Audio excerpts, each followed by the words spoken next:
This is Booked on Rock. I'm Eric Senich. Our guests this episode, Brad Tolinski and Chris Gill, authors of Eruption, Conversations with Eddie Van Halen. In the brand new book, Eruption, Conversations with Eddie Van Halen, fans get a completely new look at the guitar legend with this groundbreaking oral history. When Eddie died of cancer on October 6, 2020, the entire world seemed to stop and grieve. Since his band Van Halen burst onto the scene with their self-titled debut album in 1978, Eddie has been hailed as an icon not only to fans of rock music and heavy metal, but to performers across all genres and around the world. Van Halen's debut sounded unlike anything that listeners had heard before and remains a quintessential rock album of the era. Over the course of more than 4 decades, Eddie gained renown for his innovative guitar playing, and particularly for popularizing the tapping guitar solo technique. Unfortunately for Eddie and his legions of fans, he died before he was ever able to put his life down to paper in his own words, and much of his compelling backstory has remained elusive until now. In Eruption, music journalists Brad Tolinski and Chris Gill share with fans, new and old alike, a candid, compulsively readable, and definitive oral history of the most influential rock guitarist since Jimi Hendrix.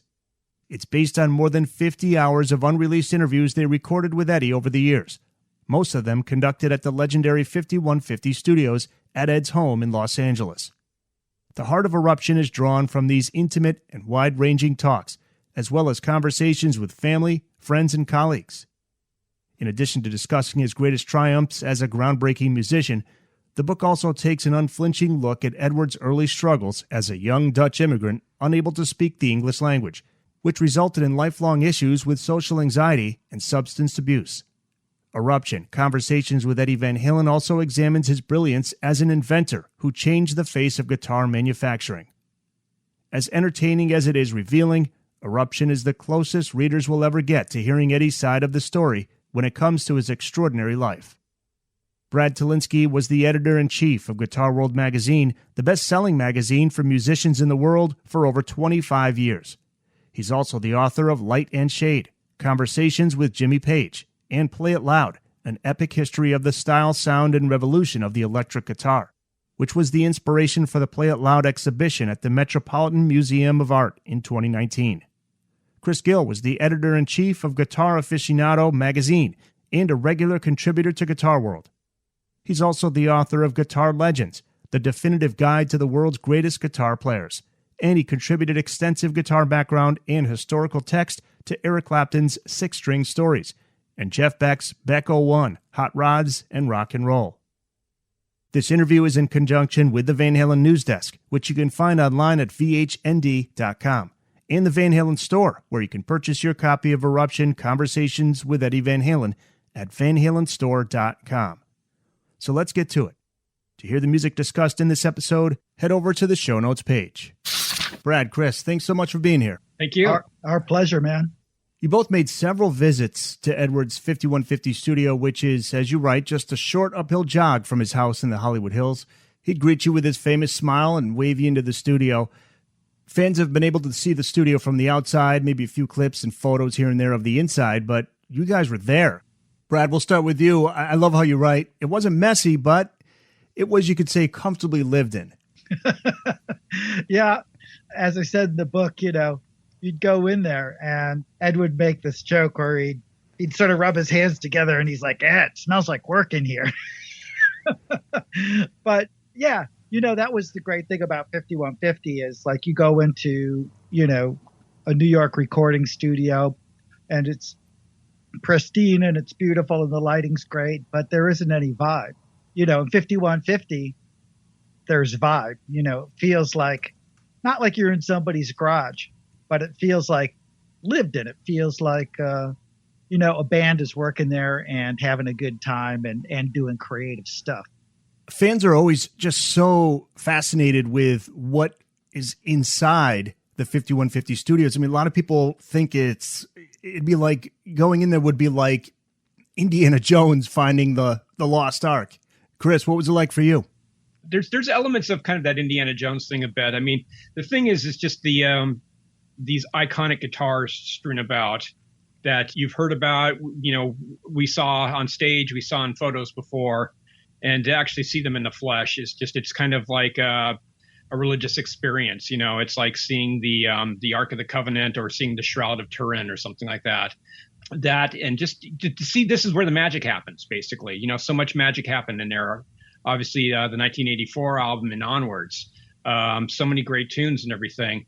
And I guess it is amazing. I mean, it's a professional studio, but like Brad said, there's just this element of home to it. It's kind of glamorously unglamorous. It's not super tidy.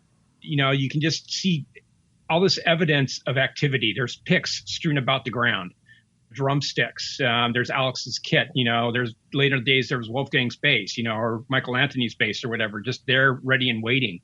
And it was just really, you kind of get that tingly feeling, walking in there and seeing everything. But at the same time, it felt like, oh, okay, I could work here. You don't feel intimidated by it. Yeah. It feels like a really, comfortable, warm, inviting place. When was the first time you guys were there? Geez, for me, I think it was maybe 92, 93, somewhere in the early 90s. Yeah. My first time there was November 29th, 1994. I've burned that into my memory. I was working for Guitar Player magazine at the time. I went up there to interview him for the Balance album. And you want to talk about the clubhouse. I mean, my Van Halen experience started even before I got to 5150. I was in the Hyatt Hotel, the Riot House, and leaving my room. And I got into the elevator and I had some stuff with me. I think I might have had a copy of Guitar Player magazine and some other things, maybe something Van Halen related. And this guy gets in the elevator with me. He's like, "Oh, guitar player, huh?" I'm like, "Yeah." It's like, "Oh, what are you doing here?" And I said, "Oh, I'm here to interview Eddie Van Halen." It's like, "Oh, I'm Scotty Ross. I'm the tour manager." So that was just like, it was really cool. It was just like, already I'm not even there yet. And it's just like, I mean, I've lived in Hollywood. I know what it's like. I mean, Hollywood is Van Halenville, as is Pasadena. I mean, just pretty much that whole area of Southern California, just Van Halen rules there, especially, for years. But it was cool. I get there and I drive up, and then, later in the day, and there's Scotty and there's Sammy Hagar hanging out, and there's a few other people. There's Matt Bruck. And the funny thing is, I'm looking around like, where's Ed? And I'm just kind of standing around, kind of chilling, waiting for, Ed to show up. And this guy walks by with short auburn brown hair, goatee. And guy says, "Hi." And I'm like, "Hello." And I kind of look around a bit, and it hits me about maybe a minute later, that was Ed. I didn't recognize him because that was the first he had that look. I kind of took everybody for a loop.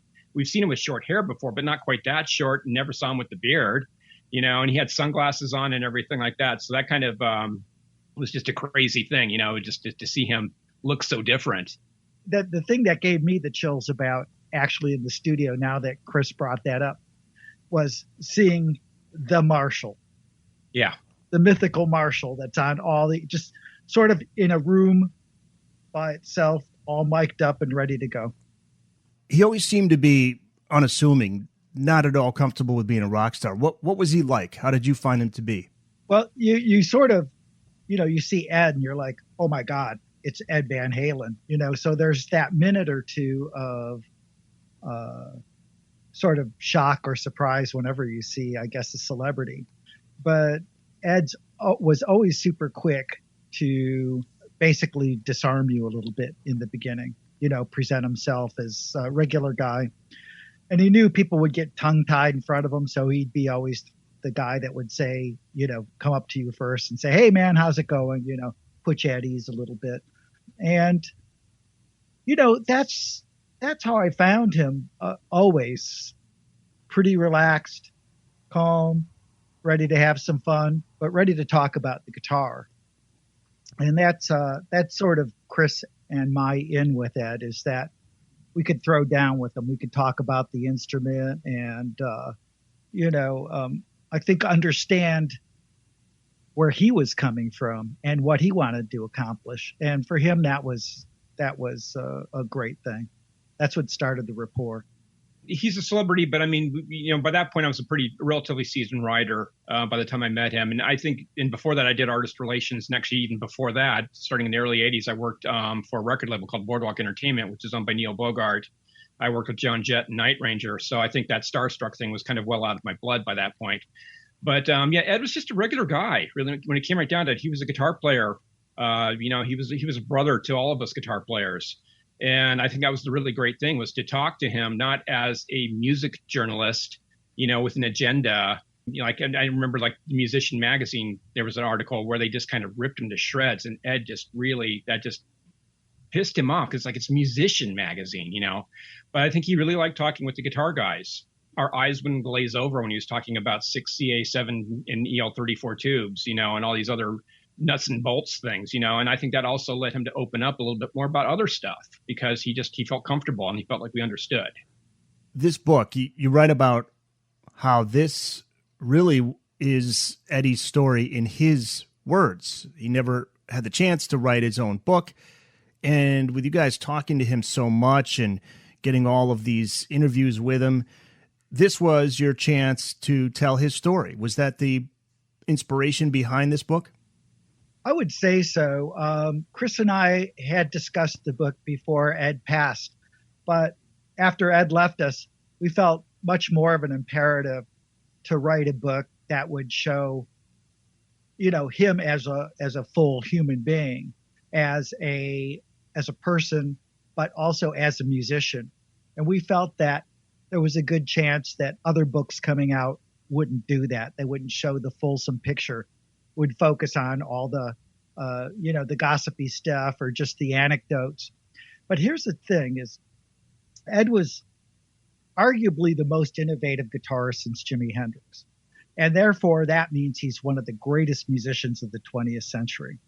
And we felt it was very, very important for us to get out a book that talked about that as well as his life story, and get that in first before all the gossipy stuff came out. The other thing is, I don't really, we both, Brad was bugging me about this, even years ago, because I had done so many interviews with Ed. We kind of had this collective experience with Ed, all these hours and hours of discussions with him. And collectively, I don't think you can say anybody has spent more hours sitting across from Ed talking with him than we have. And we almost felt like a duty to do this. And part of it is it was important, to paint this picture of Ed as this genius, musical genius, both from a playing and a music composition standpoint, but also from what he contributed to the instrument itself. A lot of people really aren't aware. They kind of see, hey, he's had a striped guitar, but they don't realize how much further it went than that. It was really kind of all encompassing, whether it was from how the guitar is built, this design, this kind of hot rodded design, the Super Strat, that came from Ed. And that's really the most popular new guitar design to come along since the original electrics in the 50s. Then you have, what he did with pedals, with amplifiers, it goes on and on. So we really wanted to paint this wide-reaching picture of him, and felt like we just are the guys to do that because we had been there. We talked with him about those subjects, and we also talked about his life and, from beginning to end. We set out to tell his story in a definitive way, and we wanted to do that by comparing and contrasting the events of his life with his own words and the memories of those who are closest to him. And so you hear a lot from Ed, but you also hear from people like Michael Anthony and Wolfgang's in the book, and other musicians like Steve Vai and Tony Iommi as well. How many interviews did you guys do total with Eddie over the years? Oh, I think I've done, I haven't really written it down. I think I've done about 20 interviews, and it's gone from, a couple day marathon interviews to just short little things. We did a piece on like MXR pedals actually once. That was probably about maybe a half hour, 40 minutes or whatever. And it was actually funny how much he packed into that. Just a ton of nuggets, In fact, some of that stuff's in the book, even though it's really not, about pedals per se. But I'd say at least 20, over the years. And sometimes there's just little impromptu things. Sometimes you would just have that little conversation, sometimes a little casual conversation or whatever. That I don't know if that counts or not, but I don't really count that. Yeah. I spoke to Ed so many different times at different periods of his life, including one period where I was over at 5150 for like 3 days. So I don't know. I don't really look at it that I talked to him like 10 times. It was sort of an ongoing conversation with him, and it was hours. Let's start with where it all started. Eddie and his brother Alex arrived in Pasadena, California in 1962 with his mom, Eugenia, his musician dad, Jan. They leave their homeland of Holland, arrive in America with $50 and a piano, as Eddie said. For those not familiar with his early history, can you talk about Eddie's formative years as a child? Well, the thing that really struck me when we were creating this book is how important those formative years were, in positive and negative ways. When he first came to America, he had such a difficult time because him and his brother could barely speak any English, his family. And he got bullied in school for that. And that sort of made him a bit of an introvert, right? I mean, if you're going to go outside and you're going to get beat up, then what do? You go into your home and you start entertaining yourself. And that's really where this laser focus on creating music came from. I sort of felt like maybe he couldn't express himself through words. So therefore, at a very, very early age, he started expressing his brilliance and his intelligence through either the piano or the guitar. But it is that sort of those early years that really focused him as a musician. But it also created a certain amount of social anxiety that I think he had a hard time shaking throughout the rest of his life. And that's also where you get in some of the substance abuse issues. He would drink to make himself feel comfortable with in crowds or with other people. The other interesting thing about him is just it's so funny to think of him winning these piano competitions against thousands of kids at this recital in Long Beach, and then to find out that he didn't know how to read music, that he had such a born talent. I think that's what's just so remarkable, is that he just he could pick it up by ear, he could figure out the technique and everything, and that also just was something that stayed with him throughout his life. He taught himself how to play guitar. And then it goes from there where it's like, he hears things in a very sophisticated way, and he starts modifying his equipment. He just was not one to do things by the rule book. He really tore the rule book up and invented an entirely new one for all of us. And that really started in childhood. He played by ear, which led him to creating his own interpretations of pieces, even then by Bach and Chopin. Just brilliant. And it's the funny thing is that Ed probably wasn't aware of this at the time, because I'm sure a lot of kids up there were playing it by the book. They were just playing it and probably was very stiff and without much feeling. And Ed was just playing. And that's actually what a really accomplished concert pianist does. If you really listen to a lot of classical music, especially solo piano works, you find that they put their own little spin on things.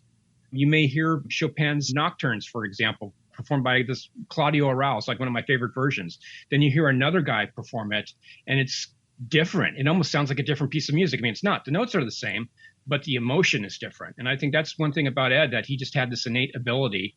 And that's, I think, what they saw. And that's why he won first place 3 times in a row, is because it's just the guy put so much of his soul and emotion into it.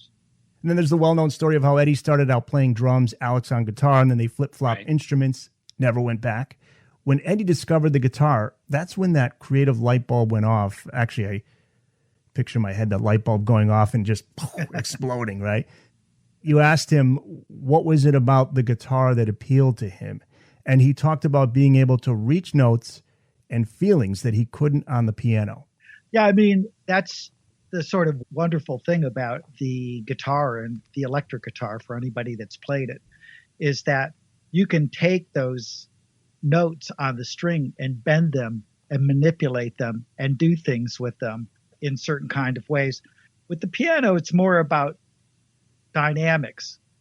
But I think Ed, when Chris and I would see him play at 5150, when we would just be sitting right across from him, the one thing that struck both of us was sort of how physical Ed was with the guitar. Like, he didn't just pick up the instrument and sort of play casually. Like, every time he put hands on fretboard, right, he was right there and he was digging in and playing, And I think that physicality is probably what appealed to him about the guitar as opposed to maybe the piano. I think the thing that amazed me the most is how, with the unplugged electric guitar, how much it sounded like Van Halen. It just, there was that sound. The amplification just made that bigger, but 90% of the sound was already there. Just did the phrasing and everything. It's just like all he needed to do was just plug it into an amp, and that was the other 10%. But and that's the thing I think with all these people try to imitate his sound, and a lot of people get really close and everything, but it's the man. It's Ed, and that's just he just played so physical, played with such force, and the instrument just became part of him almost. It's like he just kind of like this morphing into him, when he picked it up. It never sounded calculated. Never.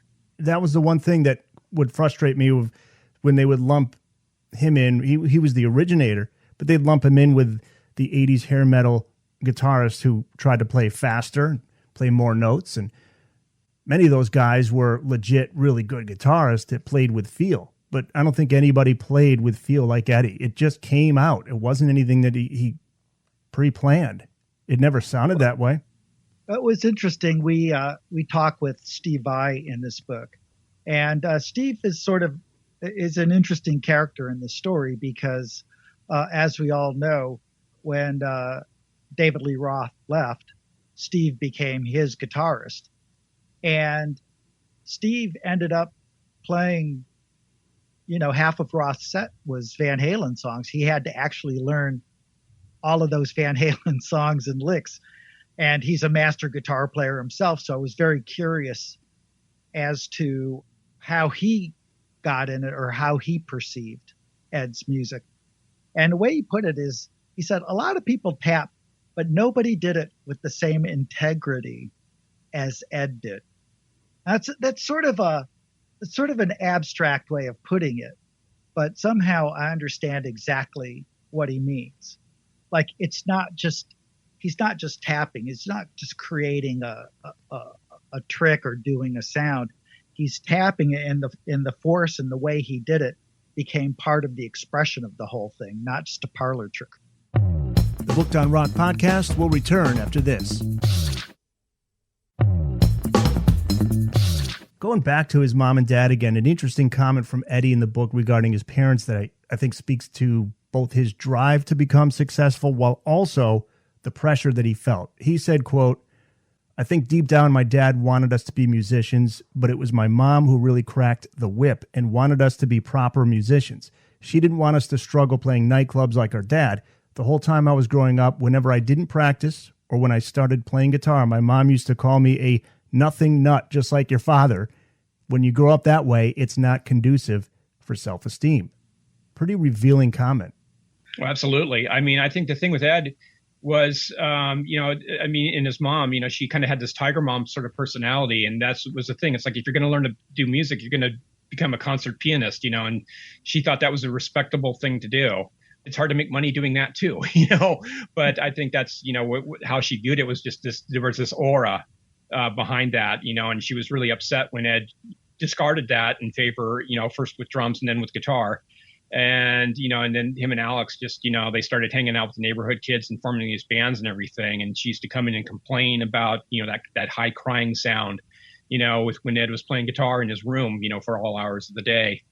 And it's interesting because I don't know if she ever really accepted, she did, but they bought her a nice house and everything. But I think at the same time, I think there still was maybe a little bit of disappointment in her that she never saw the boys become concert pianists, even though they, went way beyond their father's dreams, with success. I mean, my God, they took them to the Forum, they invited them to the Forum when they headlined there. And that was, quite an experience. And I know Dad loved it, but I really have no idea what their mom thought, Yeah. To your point though, too. Right. So Ed has this problem in school, like relating to the other kids. And he has his mom sort of beating up on him, which doesn't lead, again, to much self-esteem.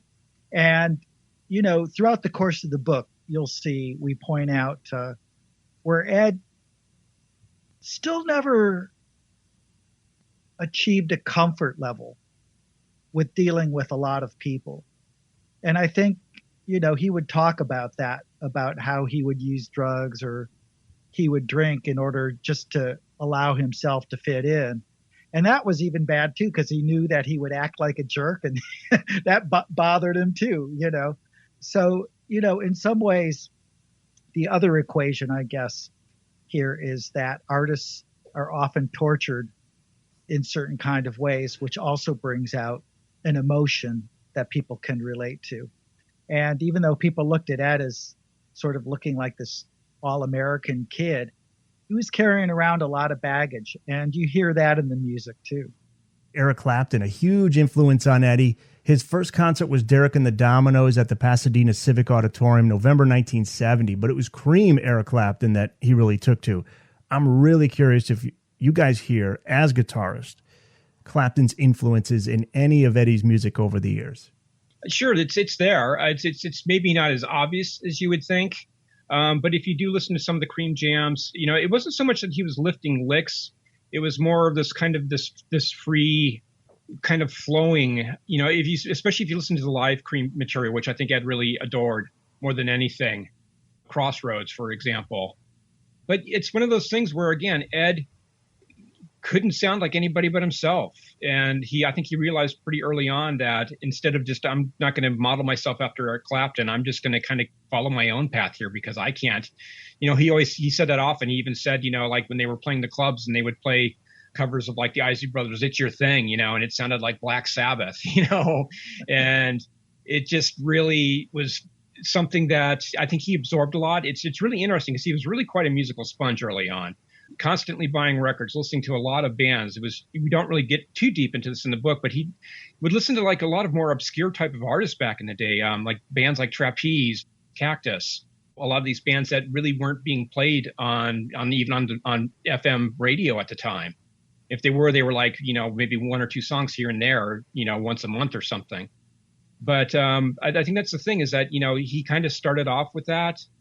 And that was his foundation. And I think as much as anything, it was the sound of Clapton in Cream that inspired Eddie more than anything. And that's, I think, why he went on that path, why he had to have the Marshall amplifier, why he had to have the Gibson Les Paul with a humbucker in it. And of course, he gets his first Gibson Les Paul, and it's got these single coil P90 pickups on it. And that's the first thing he does is yank that thing out and put a humbucker in there. Nice, beautiful, expensive guitar. And Ed didn't care. It's just like, I've got to get the sound. And I think that was really where Clapton came in. It was that sound with Cream that he created. I think that that's exactly right. It's hard to think back, or hard for people, anybody young, to realize how radical Eric Clapton's sound in Cream was, and how big and beautiful that sound was compared to other guitar players of the day. And I think that that's Ed was always striving for that. He called it his brown sound in the early days. He wanted this big, beautiful sound with a great vibrato, almost like a concert violin. And you could say that was, Clapton's, that was sort of what Clapton was trying to do during the Cream era. But he dropped that. And when Eric started, exploring other avenues, Ed wasn't mean about it. He said in our book, he goes, he didn't like really what Clapton was doing from Derek and the Dominoes on, but he respected his desire to change. What you're talking about, that's Clapton with the Tulsa sound era, where he chooses to have his guitar complement the song more so than lead it. Yep. And I do hear a little bit. I know Eddie said he preferred the Clapton prior to the Derek and the Dominoes era, but I listened to a song like When It's Love, or even Feel So Good, where his guitar complements the song. Even the solo on When It's Love is, to me, like Clapton-esque. It's true. He lets it breathe a little bit, and it just complements the song. I think that's a great observation. And I think any of us who are musicians, we never know when things are going to influence us consciously or subconsciously. It's sort of funny, speaking of Eric Clapton. So Eric Clapton was always sort of critical of Led Zeppelin, never a big fan of that band. But I read one interview where Clapton goes, after I finished recording Let It Grow, which is a song off the Ocean Boulevard record, he goes, somebody pointed out to me that that was the same chord progression as a section of Stairway to Heaven. Oh, wow. He goes, you just can't escape it. Whether you love it or don't love it, those influences and those ideas are always lurking there. Yeah, it just seemed like Eddie was having a lot of fun during those Sammy years, playing around with different sounds and not having to rely just on the guitar. Yeah, that growth. I mean, and that's the thing. And I think that's why there was kind of this rift, with him and Dave. We see it starting, with Fair Warning, where Ed's, going after hours and just camping out at Sunset Sound to work on Fair Warning. And, just going crazy. The first 3 albums are just, they were done in like wham, bam, thank you, ma'am. They were in the studio and out. And Ed, at that wasn't really comfortable with doing overdubs. And all of a sudden he's comfortable with doing overdubs, and all of a sudden there's a lot more guitar tones. We start to see that happening over the records. It progresses, and then it gets to the point where, they go back to the old formula with Diver Down. And then Ed builds the 5150 studio and you've got 1984. And then I think it's almost like something had to give at that point, and it was Dave. And then Sammy came along and he was able to really nurture that side of his creativity, even more guitar tones, even more keyboards, even going a little bit more outside of what was kind of, acceptable for a Van Halen record. And the good thing there was that, people were along for the ride at that point. Unfortunately, when you got to Van Halen 3, people weren't along for the ride, and it was for any number of reasons. I think the misstep with bringing Dave in, even if it was supposed to be only for a temporary thing, that got a lot of people's hopes up, and you were just bound to let people down no matter what you did. They could have got Robert Plant in the band or something, and it's still, people have been, But I think that was the thing about Ed, this arc that he had. He was really constantly growing and wanted to expand. And then I think he reached a point where, I think the Van Halen 3 really hit him in the heart. And then it's like, I'm not sure if I want to share with people anymore. He just kind of did stuff for himself. He stayed at the studio and recorded cello music, knowing that Van Halen fans aren't going to want to hear this. So he was just doing more stuff for himself, more private. And I'm really curious to hear what's on those tapes and CDs and all those recordings up at 5150, because I know there's got to be some really incredible stuff out there. Yeah, fingers crossed. When we were in 5150, you would see that all over the place. You would see stacks and stacks of CDs and cassettes and stuff that he had recorded that you knew were filled with ideas, and you just wanted to steal them.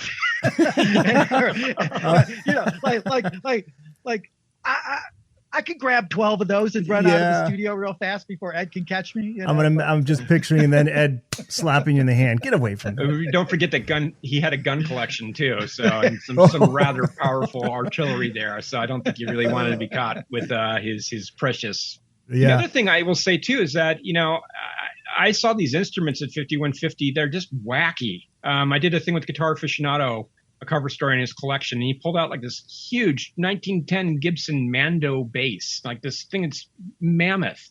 That's what he's on the cover actually, with this thing.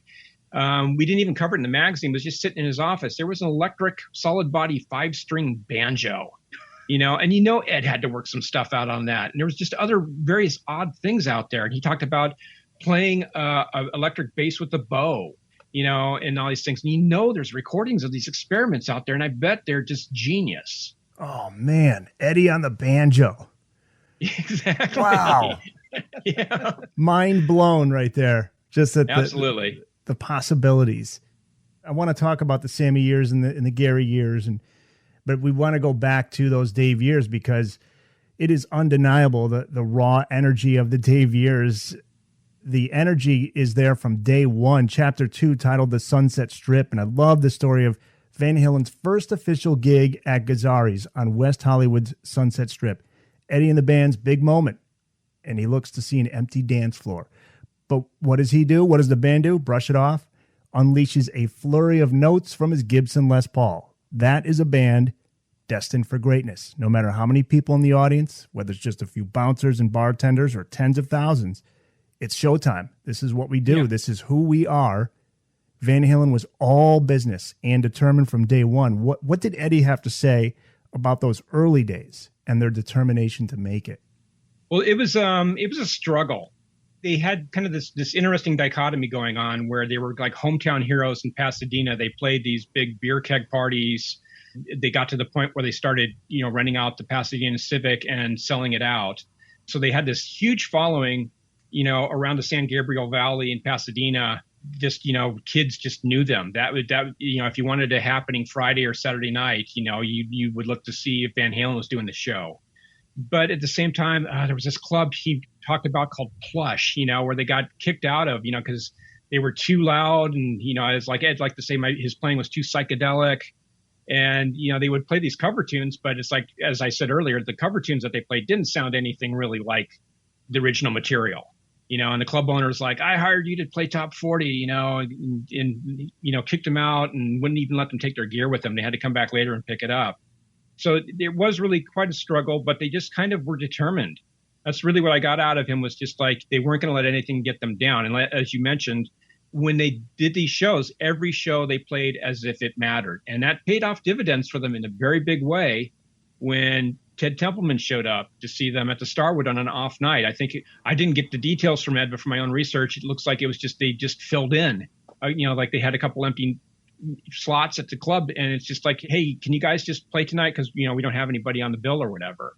It's kind of frustrating for me because lots of people talk about it being a rainy night, and I actually looked up the weather records, and because I wasn't sure if that date was right or not. And there's a long story I can go into how we figured out, not only because Ted Templeman confirmed it, but I just also had some other sources that confirmed those dates. But I could not find any evidence of it raining. But it's just amazing that again, they're playing in the middle of the week. I think it was like a Wednesday night, Tuesday, Wednesday or something like that, or Wednesday, Thursday. And there's hardly anybody there. They didn't care. They just said, we're going to play like we're playing one of our gigs at the Pasadena Civic or whatever. And there's a VIP out there and, happens to see them. And it's like, okay, but he's impressed. To that point, it's sort of like what we were saying earlier. When we would just hang out with Ed at 5150, and he would play sitting on a couch or on the chair, like, at the recording desk. He played, like it really mattered right then and there.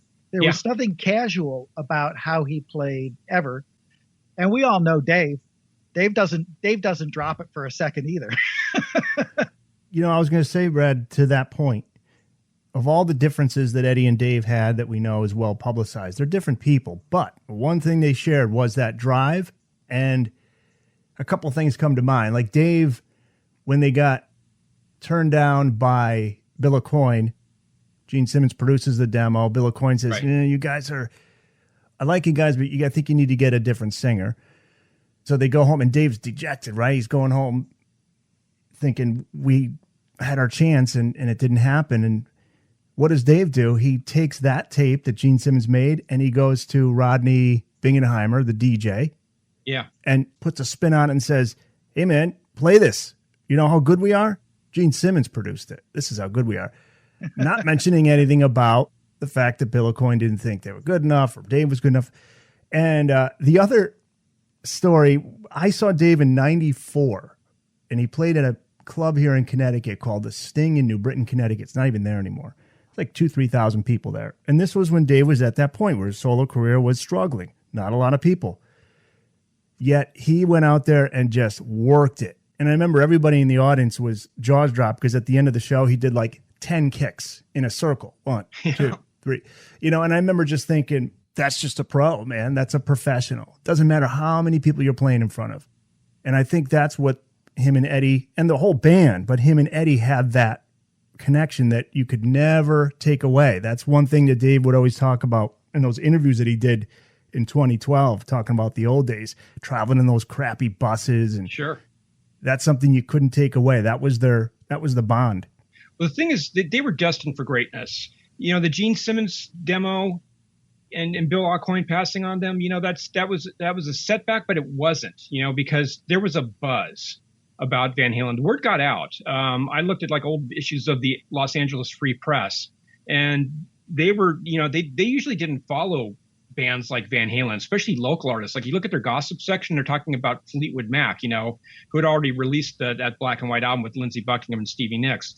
They were talking about, the Eagles and, that kind of the California cocaine cowboy scene and whatever. But they're talking about Van Halen. And there was a lot of interest in the band. It wasn't quite this Hollywood, we were having to play, like being discovered at Schwab's, or whatever, at the ice cream counter at Schwab's or whatever. They really were building up momentum. They were opening for bands. They opened for Santana. They opened for Sparks. Their following was building. And it was just funny because really what happened was Ted Templeman just happened to catch them on an off night. If he had gone to see any of the Van Halen shows in January, there was like a couple nights at the Whiskey that they packed the house. In fact, I think right before that they did, they did the Whiskey like 3 nights in a row or something like that. And then they finished off that weekend by opening for Santana. But that's the thing, is that they had played all these gigs and they weren't like burned out and like, oh, we're just going to treat this like a free practice or whatever. They went and they played. But they really were. Just, that whole thing building up to it, I think even maybe they weren't even quite aware of it, but they really were a uniquely talented band. And people just, you couldn't help but be infected by that when you saw that. And thank God Gene didn't produce them. Yes. Because, you listen to those demos and he was trying to make Ed do things that Ed wasn't comfortable with. It didn't sound great. It turned out that Ted Templeman was really the right guy for the right band, mostly because he had sort of this jazz background. He was used to being able to put mics in front of great musicians and trusting in the musicians. And that's really what the first record's all about. It's almost like a jazz record in a kind of way. It's Ted having the wisdom to capture 4 great musicians and not put any bullshit on top of it, and hats off to him, like considering that this was a guy who was also producing like pretty slick records like the Doobie Brothers and stuff. He could have tried to do that with Van Halen and he didn't. He was able to recognize the raw energy and the great musicianship. What do you make of Eddie and David Lee Roth's relationship? I mean, it's really one of the great singer-guitarist partnerships, yet, as I mentioned, their personalities so different. Well, it was interesting to me, musically, I think Ed figured this out towards the end of his life, how important Dave was. But to me, what's really interesting about their relationship on a musical level is that I think Ed developed his whole guitar style built around the way Dave sang. Dave was so unconventional as a singer. He was almost more of a rapper than he was a singer. Ed had to come up with all these like really cool musical ideas to enhance basically what Dave was saying. And I compare it in the book to almost like Carl Stalling and how he would create sounds for the Looney Tunes cartoons, And Ed almost had to come up with this whole guitar vocabulary to sort of fill in the blanks and to describe what Dave was singing. That's why when Sammy comes into the picture, who is much more conventional in terms of his songwriting, Ed's playing becomes more conventional. So, musically, Ed and Dave played off of each other in this super interesting way, which is, I think, what created the unique Van Halen sound. But as human beings, you really couldn't find 2 people more different. And I think that they recognized it. And at the same time, they cursed the gods that this was the case. I think, it just wasn't Ed, it was also Dave, like, I got to deal with this guy who's always such a downer, that kind of thing. It's funny because, initially, Dave really worked his way into the band. They had to rent a PA from him and then eventually decided, it's just cheaper to just, put Dave in the band. And then kind of like the demands kind of increased too. It's like, the rent's going up and I need to do a couple songs with you guys, and then they just decided like, let's just put Dave in the band so we don't have to pay. But it really was kind of a happy occurrence because sometimes you need that yin and yang. Sometimes you need that, you had kind of like these 2 wild men, but they were very different. Dave was this kind of street guy, but from a rich background, listened to a lot of funk and disco. And Eddie came from this, immigrant background and very much, rags to riches. But I mean, started off at rags, basically, like they dead or alive, dressed in rags. And but I think there just was these differences, but they worked well off of each other. Unfortunately, over time, the rifts started to grow.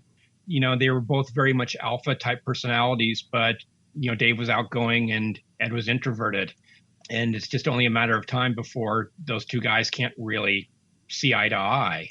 I mean, in the book, we do point out that, almost in every great band, there is some form of creative tension, and that makes these bands work. Some very obvious ones are like Lennon and McCartney. John Lennon, sort of the more of a, pessimistic Paul McCartney, the great optimist, or you had even Mick Jagger and Keith Richards, Mick was sort of this posh guy and Keith was, this degenerate. And it was sort of these opposites that create a full picture. Like if you would have just had one or you would have had the other, you would have had something much more one-dimensional. Was Alex around during those interviews and visits? Did you get to talk to him a lot? Well, it's interesting. I did get to actually hang out with Alex a couple of times. And he's very different than both of those guys. He's not serious, but he's a man of, I would say a man of few words, but he's super direct, And we did a really great interview with Ray Daniels in the book, the Van Halen manager. And he paints Alex as sort of the man of reason. He was the guy that would sit back and observe and try to take everything in and help the band make some sort of rational decision from there. Like Alex in some ways was a bit of the voice of reason. And he could see both sides. He could see Ed's thing. He loved his brother. He saw what a genius Ed was. But I think he could also acknowledge what Dave brought to the band and could see it much more clearly than Ed could. It's interesting because, with Alex being the older brother, but sometimes, at least musically, Ed called the shots. I mean, that was the thing, was just kind of like, let's just let Ed do his thing. They kind of knew to get out of the way. I think Alex was more the business mind, I think, in the band. And Ed was just the creative guy. And I think that was part of it. I don't want to say he wanted to guard Ed from that. I mean, he obviously wanted Ed included in important decisions and everything. He didn't want to do anything stupid. But at the same time, I mean, the thing was just to clear this path to just let Ed create. Of course, it kind of made a monster in a way because then Ed was locking himself up, and I mean, but Alex was usually the guy that, had the key to 5150 and, it was always welcome there. And I think, really Ed wanted everybody else there too, actually. And I think that was why a lot of these riffs, got created, is because Ed was just so obsessed with creating and making music and recording and just, really just diving into it. I mean, that's the thing. It's so amazing to think this transition, how they went from banging out these records to taking their time in 1984, coming together over a period of months as opposed to just a few days. And I think that was the thing. They really wanted to nurture that. And so I think, Alex was very protective of Ed. I do think that Alex, though, he wasn't completely blind. He didn't blindly follow Ed down his path. No. He could see the importance of the contributions of the others. And that made him one of the only voices of reason in the band, actually. The Booked on Roth podcast will return after this.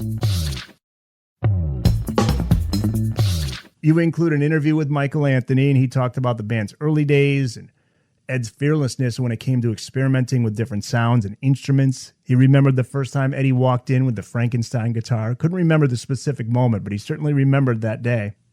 It's interesting because we weren't sure going into this book exactly when. I've read on forums in various places about the development of the Frankenstein guitar, and it's actually something kind of a byproduct that came by after the book because it was a little bit too guitar nerdy for this book, and it would have taken up a whole chapter to really tell the whole story of the Frankenstein.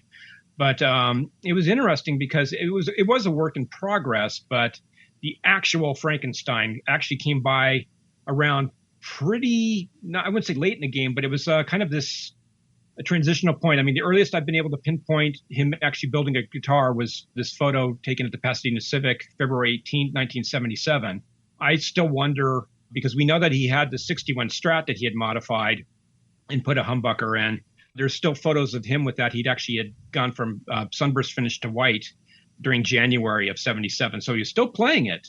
And that was still his main guitar. And then all of a sudden, February 18, he's showing up with the Frankenstein body and this neck. And I'm wondering if he was actually playing the Frankenstein when Ted Templeman saw him. I just almost look at it as this magical talisman, like he kind of had this piece of wood and it was discarded second. It's almost the Christmas tree in Merry Christmas, Charlie Brown or something, that he saw the beauty in it, and all of a sudden, they get signed and it's just, then they're off. But I think it was interesting what Michael said about his experiments. And I think that's why he couldn't put a timeline, because Ed was always experimenting with his guitars, because before that in 76, he had the Stratocaster and he was putting different pickups on it and changing it and really coming to embrace the whammy bar and developing his style. And then, of course, along comes the Frankenstein, and then that goes through its development. And it's very interesting to think that really everything came together. The image of Eddie Van Halen that we know, the sound of Eddie Van Halen that we know, I mean, really the Eddie Van Halen that we know and love on that first album came together after they recorded the demos. He had time to woodshed. Warner Brothers was telling him to hold back, don't do so many club gigs anymore.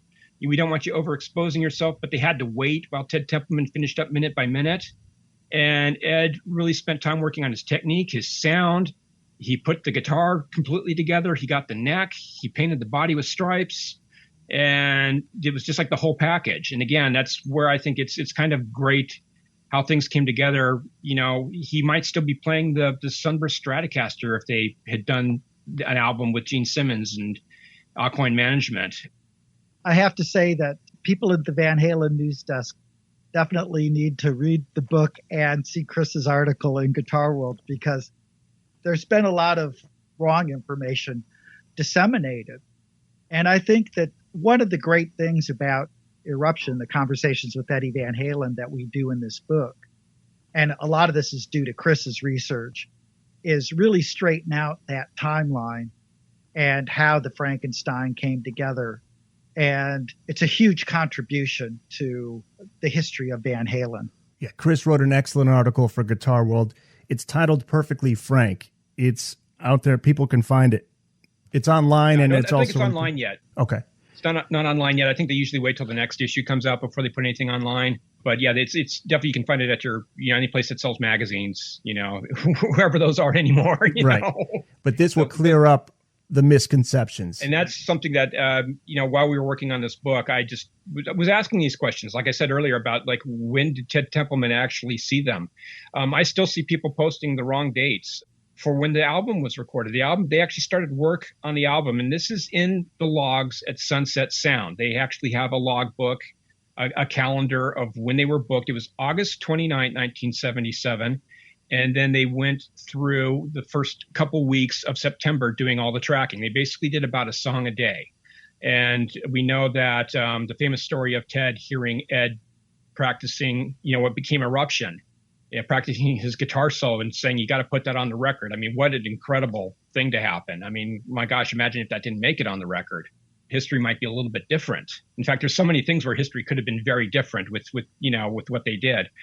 But that it was recorded then. And as I dug into it, I just did wonder, when did the Frankenstein first appear with the stripes? And it's like, well, I've looked at the photos and gone through everything. And you start to go through things, you see the photos and you start to put a timeline together, and this kind of becomes a big puzzle. And there's been a lot of great research done by other people, and particularly John Burgess, Johnny B Guitars, has done some incredible videos on that. The other person I have to tip my hat to is Greg Renoff, with Van Halen Rising, because he brought all these people out of the woodwork, started digging up their old photos and posting them online. And that really helped us out. And for me, I think the kind of the Rosetta Stone moment was when Bo Shannon had put these photos up somewhere. He's this photographer who worked for, I think it was like a newspaper in Fullerton, California. And he did live reviews and he shot photos of Van Halen several times. And it was great because I called him up and said, like, do you remember what show you shot this photo at? And he's like, yes, because I could kind of figure out the venue because of how the lights looked and the stage looked and everything. And, he had shot them at the Starwood and Gazzari's and the Pasadena Civic. And I asked him, and he knew the exact dates. And it's like, okay, now I know. And I didn't have to speculate anymore. Especially, it was kind of weird, this transition from when Ed had painted the 61 Stratocaster when he had painted it white. It was a very short period. And all of a sudden you see this bare wood body, entirely different body, but it has the neck from the 61 Stratocaster. It has the black pickguard that we all know as the pickguard on the guitar on the cover of the first Van Halen album. You put these pieces together and you see, oh, it's starting to come together. But yeah, when did he paint the stripes on it? When did he put the Maple Boogie Body's neck on it? That sort of thing. I don't think people really looked at it in a piecemeal fashion. And I noticed things I never noticed before. Other people have pointed out there used to be two knobs on the guitar. Were they actually wired up? And there's stuff that Michael Anthony said about how, someone would show Ed how to wire a pickup and then he'd go and do something different. So it's like, I think this sounds better. It's just amazing that he was experimenting so much. But, again, if they didn't have that down period, if Ted Templeman hadn't been working on minute by minute, if they just gone from doing the demos to doing the album, again, the record might have sounded entirely different. Ed just really worked on his sound and his playing, and he really perfected the whole tapping thing. Much of this stuff happens, it's funny, in weeks, not in years or months or whatever it is, It happens in short bursts and creative bursts at a time. And, hopefully what, again, our book does is wrap up some of this in a nice, tidy little bow for people to understand how the guitar, how the creativity, how all of these things evolved, and what the timeline was an important part of what we were doing. Just geeking out on Van Halen here. I'm trying to find, I know we posted it, the Van Halen News Desk posted it on Twitter. Eddie had a blue, it was in 1980 maybe, a blue and yellow striped Frankenstein for like a show or two. Oh, there was one, I think it looks actually kind of blue and red actually in the lights or something. Is that the one you're talking about? Yeah, I'm trying to find it. Yeah, it's kind of like almost like a baby blue color. Right. Yeah, that's a mystery guitar. I really don't know. I never saw that, and I saw a bunch of guitars at 5150 in 2013, like the Rude guitar, for example, which is in the book, the famous Unchained guitar. It's just, I don't know. I mean, it's crazy because there are things that pop in and out. And there's also guitars that Ed constantly said that he hated. And yet there he is playing them on stage 1-2 years later, So if he hated it that much, why did he play it on stage? I think he was just trying to throw people off. Eddie blew people away with that instrumental Eruption. That was all just happenstance. Ted Templeman hears it and includes it on the album. But Eddie said there's a mistake in there. Do you hear the mistake? Because I sure as hell don't hear a mistake. I have gone through that with a fine-tooth comb. And it's like, Ed, you're on another level, man. If you think, but that's the thing. Ed, there's all kinds of mistakes. There's, which song is it? There's something on Women and Children First. There's one song where his finger slips off the fretboard, and it sounds perfect. It's when he talked about, that famous statement of his, falling down the stairs and landing on your feet. I think that was a lot of what he did. And that came from him being willing to take risks. Yeah, he might have had an intention, but the thing that wasn't the intention came out just fine as well. It was all musical. It just speaks to how meticulous he was with everything he did. Absolutely. Yeah. And I think a lot of guitarists are their own worst critics too. They hear things and say like, oh, that's not as good. I've talked with numerous people, whether it's Jeff Beck or Danny Gatton or whoever, and they do these phenomenal shows and they come off and they're really bummed and like, oh, it wasn't as good as I heard it in my head, and it's just like, you're nuts. It's like, 99% of the people don't hear any problem with that, and probably even 99.9%, 0.999%, but you hear something wrong in there, and they can be their own worst critics. But Ed still had that thing. Jimmy Page used to call it tight but loose, Yeah. And that's also where the magic came from, when he knew when to leave well enough alone. Van Halen 1 and 2, similar enough to where it could even be a double album, but 1980s Women and Children First, we hear the experimentation really kick in. Yeah, I think, well, the thing is that they had so little time to do Van Halen too. And this is one of the biggest disappointments for me is I was supposed to do an interview with Ed, an in-depth interview on the making of Van Halen 2, but that was unfortunately when things started to turn for the worst for him and he had to cancel on that. But Van Halen 2 was just, they just finished. In fact, I was at the show in San Diego. They did the show with Black Sabbath and then they turned around and they went in the studio. And I had heard half of that material on the album, actually, when Van Halen had played San Diego before as a headlining act. And they did that in like July of 78. So there was material they already had. Now, there is a lot of older material on Women and Children First. In fact, Simple Ryan's one of the first songs that they ever did. But I think that was the thing is that they were starting to grow. But again, they didn't have much of a schedule. They had to turn around and go back on the road again. So that I think was the interesting thing is how you did see them starting to expand, and we saw a little bit of the David Lee Roth side of things coming out, as well with a little bit more of this, the Tin Pan Alley-ish type of songs and, a little bit more whimsical and everything. But then you still had this really heavy stuff too. So, and then of course, they sort of grew in their confidence, I think, to expand. And then on some of those records, fair warning, they actually had a chance to experiment. Like to Chris's point, it's like, the first few records, it's nothing but a whirlwind for those guys. They just had to go. So Ed doesn't even get a minute to breathe until, sometime around fair warning. And that's when you start seeing different ideas and a certain amount of experimentation coming into view. On fair warning, he explores so many sonic textures. He's adventurous. He's exploring, entering territories not common in rock and metal at the time. Most diehard Van Halen fans will say this is Eddie at the peak of his powers. Would you agree? I would agree to a certain extent. I mean, it's kind of a 1-2 punch for me, at least in that period. Obviously you have the Roth period, the Hagar period, the Sharon period, then you have the post Sharon with, Wolfgang and everything. But for me, Fair Warning is great. It's a guitar player's record, I think, as much as anything. It has some really phenomenal playing. I think there's a few little weak spots here and there, and you almost had to have Diver Down happen, where, you talk about this push-pull dynamic that you had, because you had this nurturing relationship between Ed and Don Landy, and they kind of paired off on Fair Warning and were off doing their own thing.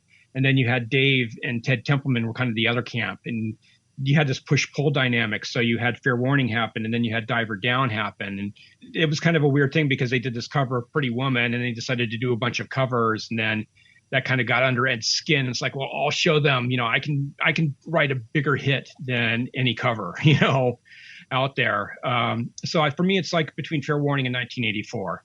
I think that Fair Warning in its own way is a little bit more intellectual and more of a mind thing, whereas you have phenomenal playing on 1984, but it also just hits you on that pop level. It's got this breeziness to it, these great melodies, and like every single song on it's a hit. It stands on its own. Whereas I think Fair Warning has some songs that are great, but they don't quite resonate with a mass audience in the same way. Again, they're kind of like for the people who can appreciate jazz, or that kind of thing. It's like jazz is never going to have a diamond selling album because it's a little bit too brainy for the masses out there. 1984 is built like a brick shit house, man. That is a solid record. And what's great about it is Ed doesn't sound like he's pulling punches. He's playing great guitar solos on it. And amazing stuff. Every song is a banger. I mean, you can't deny it. Yeah, and you have like Top Jimmy, for example. It's a weird song, but it works. It's like Ed has this alternate tuning that he just came up with, so he could do those harmonics and everything. And then you have like Girl Gone Bad, which is like this epic prog rock song. Fiery playing, just, amazing dynamics, and it's crazy and it's over the top. And then you have Jump and Drop Dead Legs, and All Wait. It goes on and on. And Fair Warning is awesome too. I mean, it's like, my gosh, Mean Street. What a hell of a song. It was revolutionary. It really wasn't like anything that ever came before. And I think that's the thing is that record, Roth's lyrics are just kind of dark, and you've got dirty movies. It's no longer Beautiful Girls. It's now the Beautiful Girls out, doing I kind of feel raunchy freaking stuff. dangerous every time I listen to Mean Street. It's like catchy. Yeah. I feel dangerous. I feel like Exile on Main Street dangerous when I'm listening to. It's almost like a punk rock album made by jazz musicians. Mean Street, the riff is absolutely unreal. Unchained, of course, is the one that was played on the radio so much. Come on, Eric, don't you feel like robbing a bank or something when you listen to those two songs? I think I'm going to steal I feel like, like when you walk out of the Rocky movie, you just want to kick somebody's ass after you listen to that. That's what I feel like. Yeah. Absolutely. Yeah. I'm glad to hear you guys say that about 1984, because I was going to ask you specifically, because you are guitar guys, what you thought of a song like Jump. 1984 is difficult to talk about because you almost feel bad about saying that it's their greatest achievement because, it's been overplayed. It's one of those things. But at the end of the day, I don't think you can deny it. It's sort of like, again, to make a Zeppelin comparison, like my favorite Zeppelin record is Houses of the Holy, but their greatest moment, it's Led Zeppelin 4. You can't deny it. So we all have our personal songs or our personal things that we like better. But 1984, man, you can't deny it. And I got to tell you, the guitar solo in Jump, I don't know what was sort of going on between that and the guitar solo in Beat It, done at the same time. It sounds like John Coltrane playing in the middle of a pop song. I mean, They are strange solos. There's nothing conventional about the phrasing or the note choices in either one of those songs. And it goes to show you can tickle a pop audience's ears in interesting ways if you're a genius. His solos were songs within a song. He told you that. Absolutely.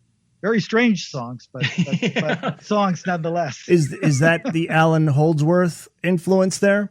Absolutely. Oh, absolutely. Yeah. Yeah. He was palling around with Alan at the time. That was definitely, Ed in the early days listened to a lot of progressive rock. That's where a lot of the stuff came from. And I think he kind of aspired to that, but he was lucky that he also had this incredible pop sensibility, because otherwise he might have been like, Alan and just, brewing beer and living in a geodesic home, somewhere, Vista, actually, in California where he lived. But you're talking about Jump. I mean, I could totally sympathize. I loved it because I am a guitar player. I'd started playing guitar in 1972. And I also was interested in synthesizers, though. I wasn't as accomplished of a keyboardist as Ed was, but I always could appreciate synthesizer music. And I thought it was actually really cool the way that album started off. And it was just kind of crazy. It goes for 2.5 minutes before you hear the first note of guitar on that album.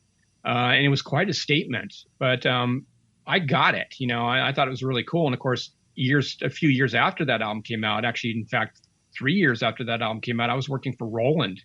And people don't realize this, but Ed sold a lot of synthesizers. I can remember back then, it was like, there's that joke in Wayne's World about No Stairway, but in the keyboard department back in the day, it was No Jump. That was like the song that every kid came in and, went to the synthesizer right away, dun, dun, dun, dun, and they were just drove the salesman mad. But yeah, Ed sold a lot of synthesizers for us. And of course, we were happy to oblige him with anything that he needed. Sammy Hagar enters the picture in 86. And they released 5150. Massive success commercially. This is also a great time for Eddie as a musician.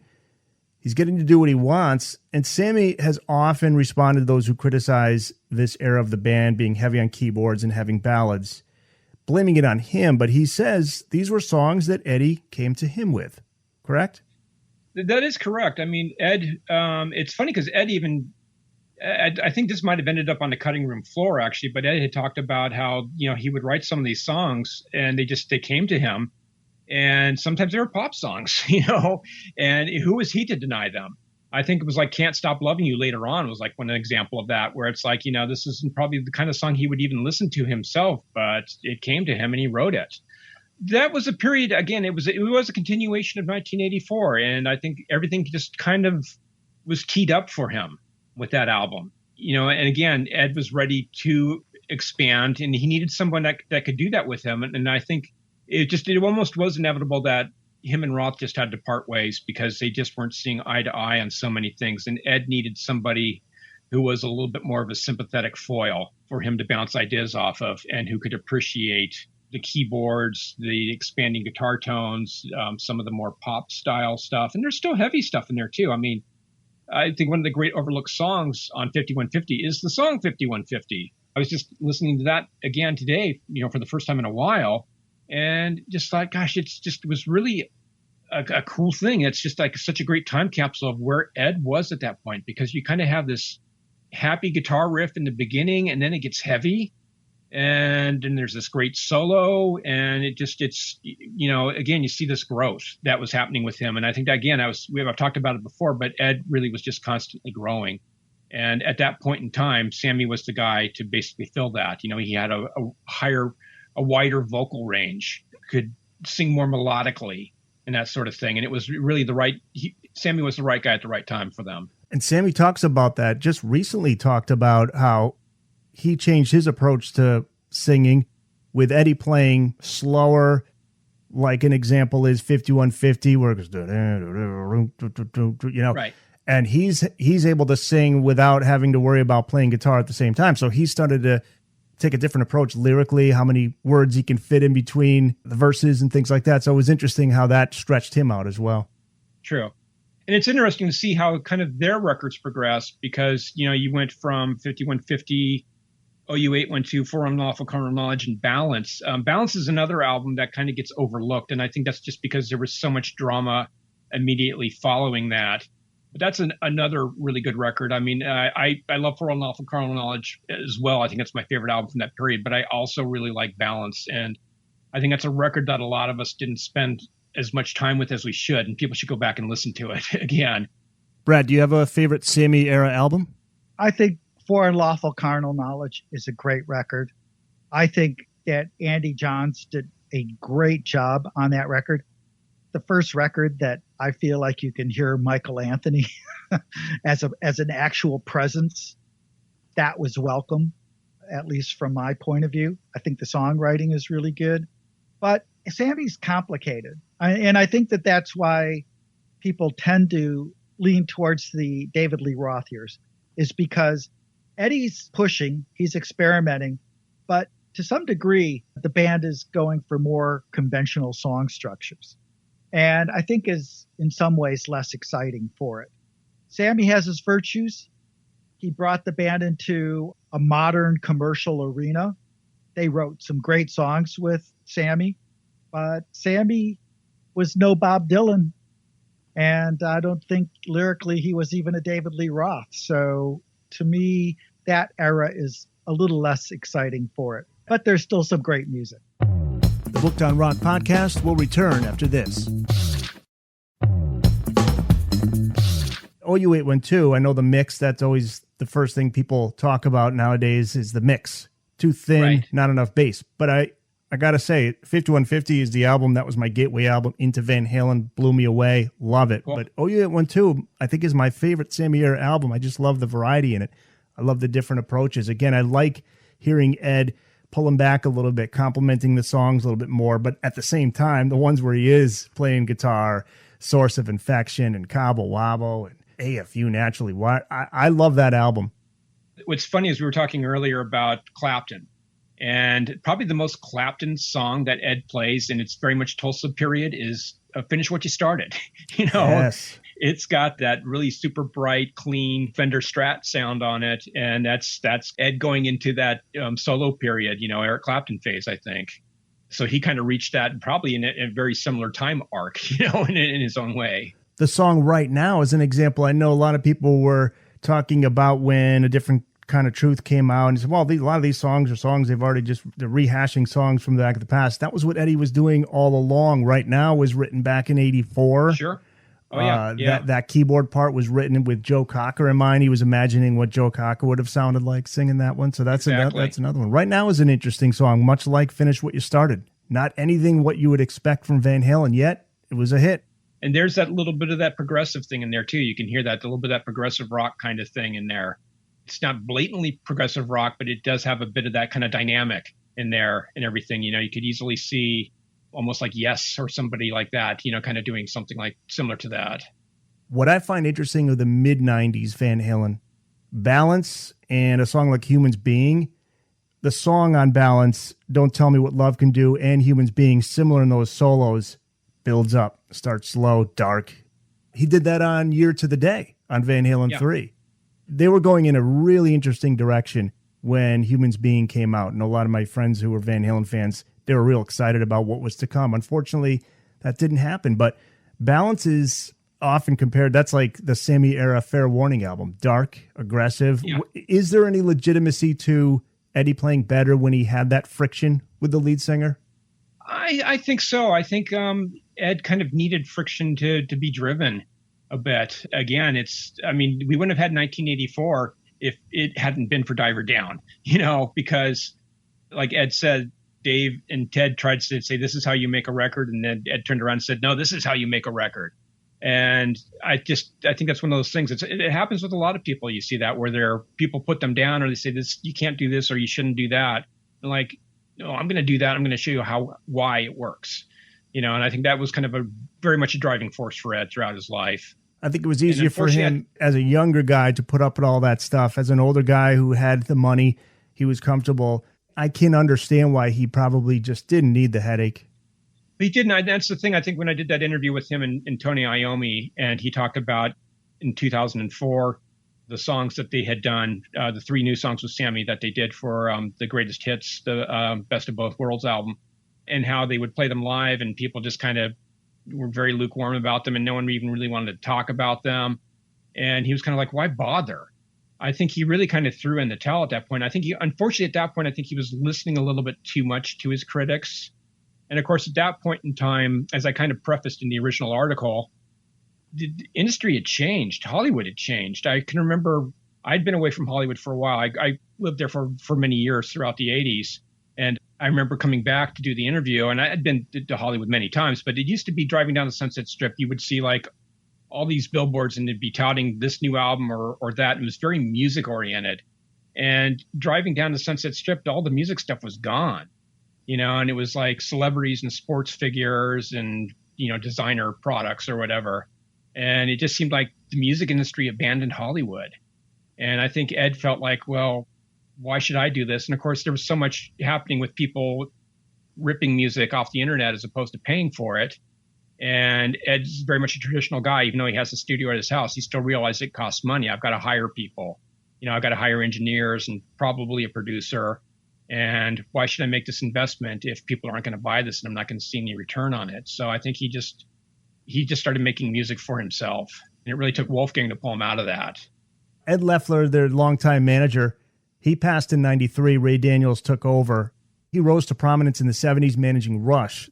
Things didn't work out with him with Van Halen. He did get blamed for the breakup of the Sammy era lineup. You did talk to him. You asked him about that in this book. Can you talk about what he said his side of the story was? I was one of those people who thought this guy just ruined everything. And I had kind of this prejudice against the guy.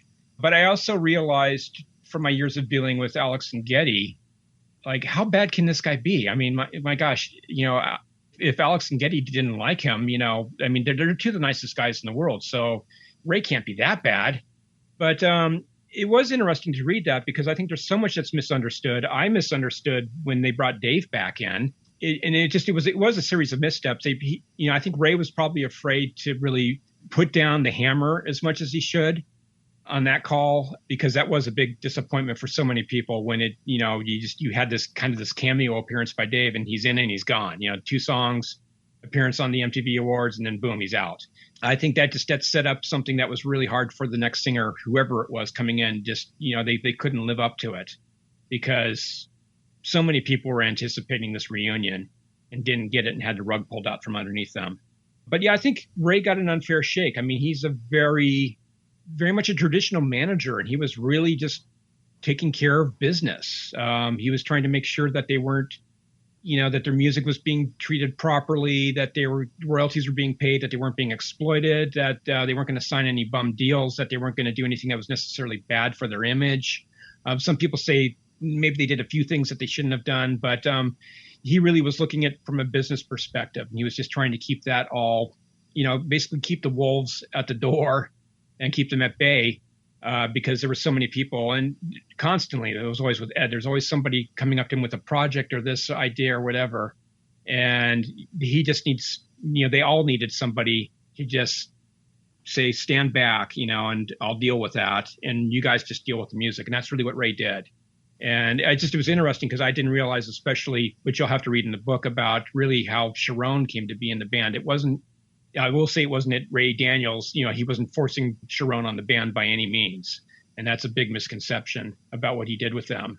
He feels that Sammy didn't plan on being in Van Halen for the long term. Like it was something he was going to do for a while and it was going to help his career after his time in Van Halen. Do you feel that's the case? Do you agree? I think there's some validity to that.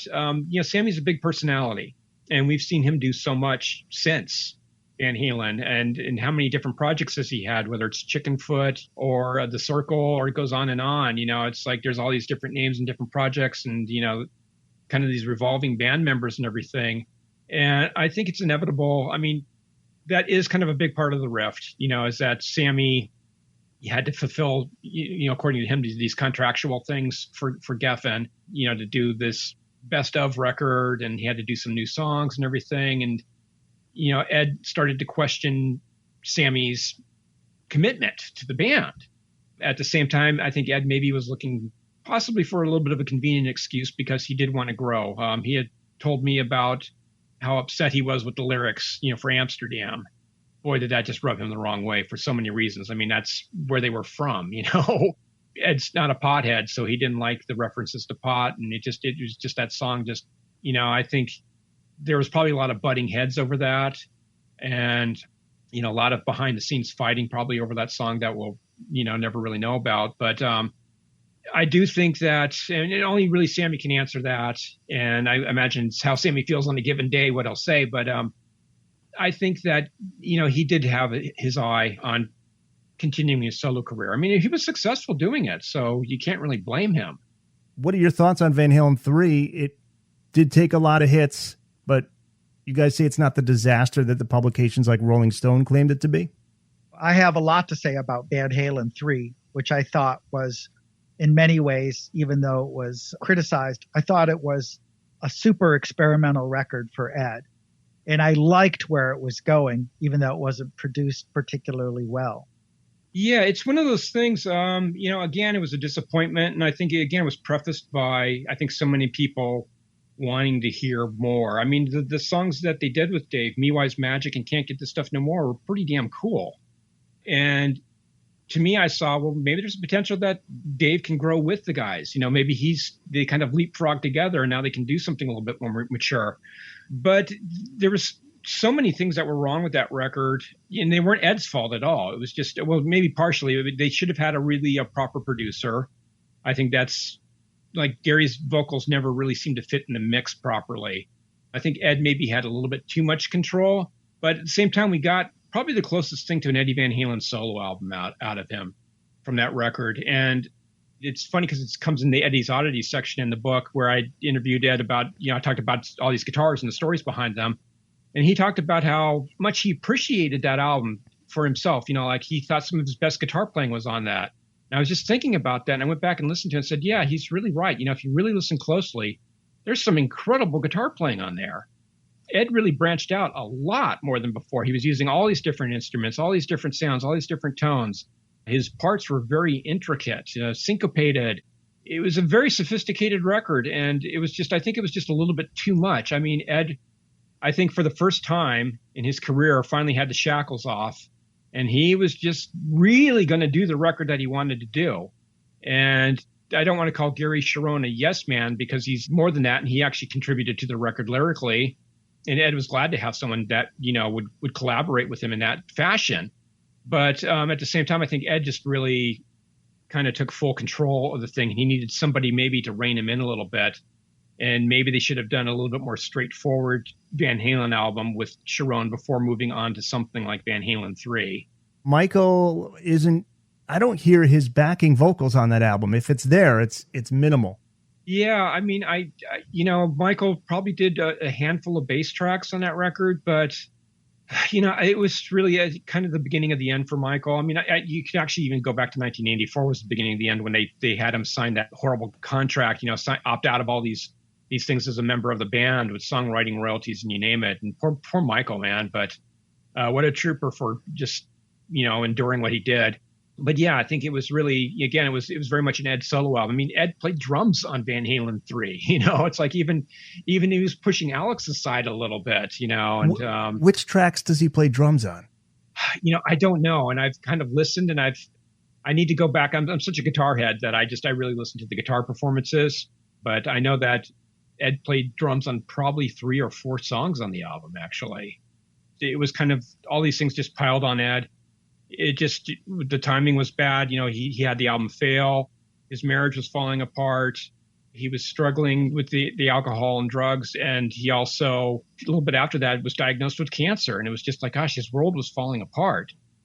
There was a follow-up, and that was more straightforward rock and roll. And that's probably the album they should have done in the first place.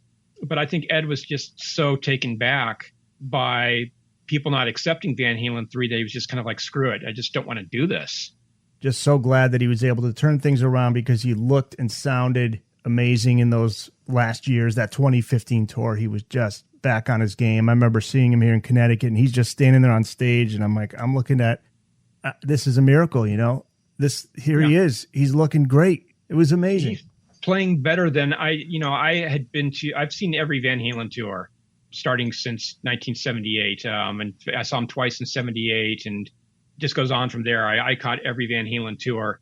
And I have to say that I think Ed was playing better during that 2015 tour than he had at any time in his life. His solo was perfection, and he was just really on top of it like never before. I mean, just was such fire. I mean, to think here he was, 60 years old and just hadn't lost a step.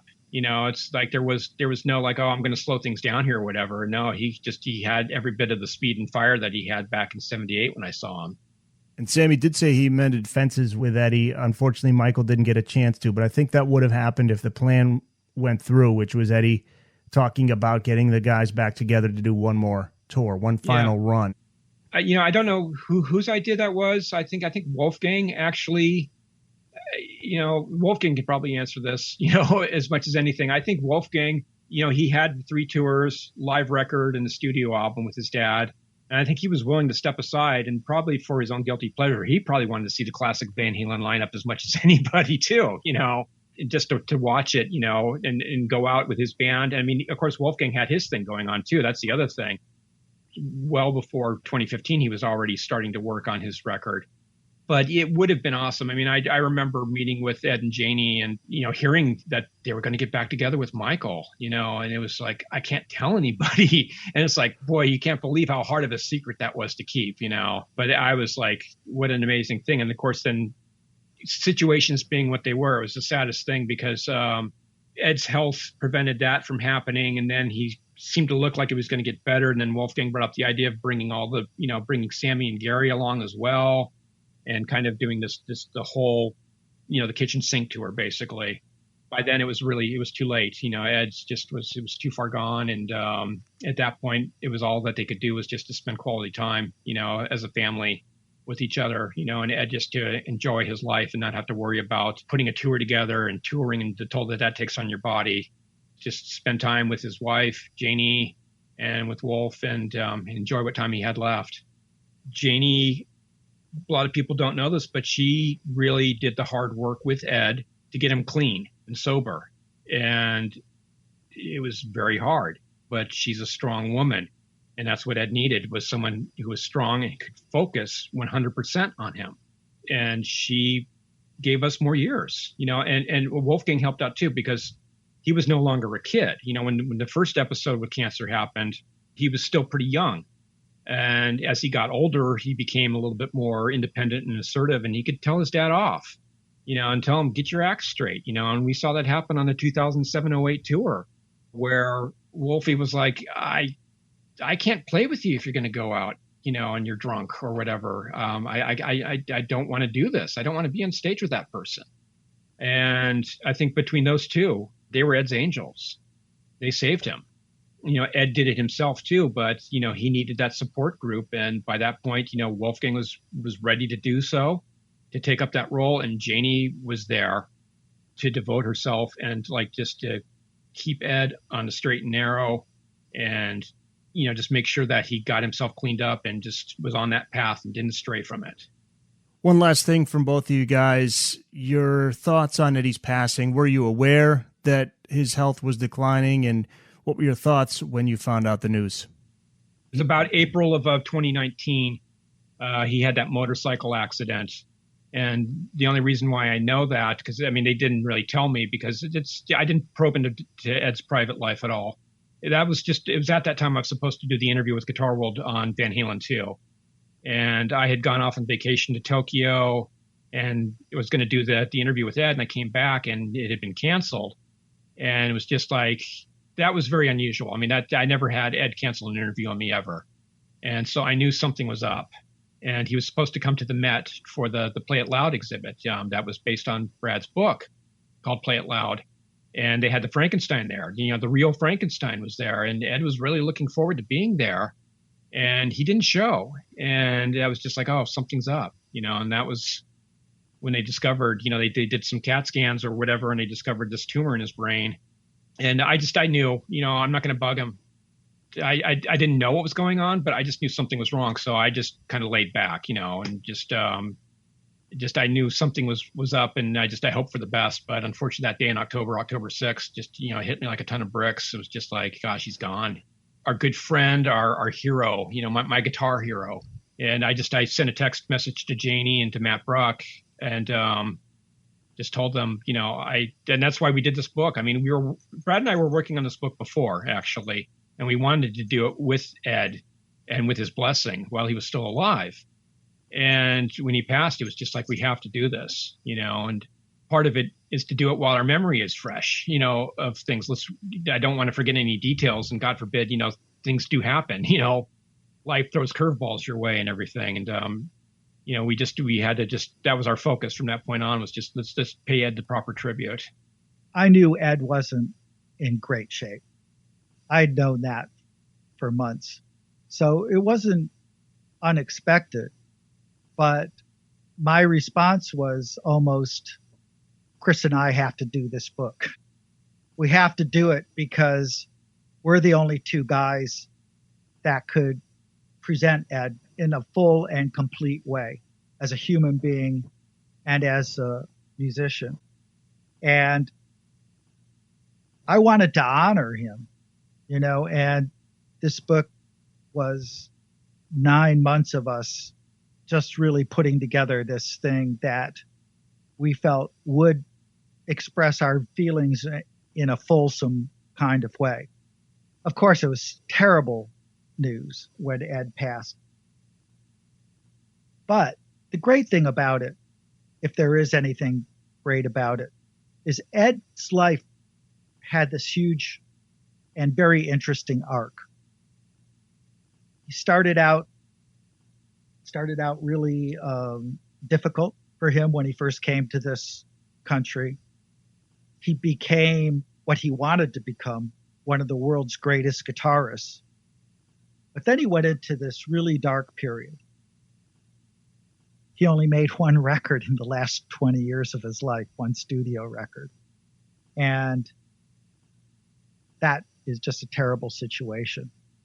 And he wasn't in a great frame of mind for a lot of it because he was struggling.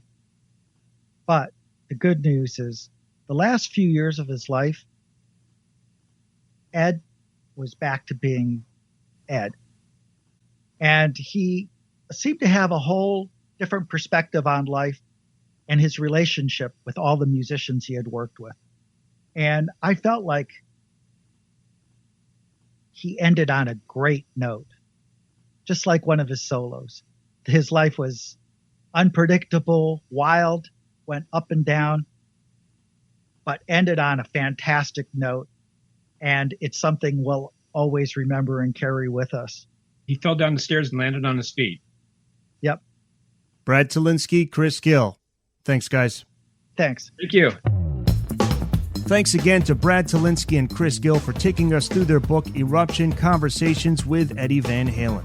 Pick up a copy of the book at the Van Halen store. That's vanhalenstore.com. And for all the latest Van Halen news, features, and more, check out the Van Halen News Desk at vhnd.com. And make sure you subscribe to Booked on Rock at Spreaker or wherever you listen to your favorite podcasts. We feature interviews with authors of the greatest artists, albums, and songs in rock. You can find us online at bookedonrock.com, on Facebook at facebook.com/bookedonrockpodcast, on Twitter at bookedonrock, the email address, thebookedonrockpodcast@gmail.com. I'm Eric Senich. Thanks for listening. Join me next time for another brand new episode of Booked on Rock.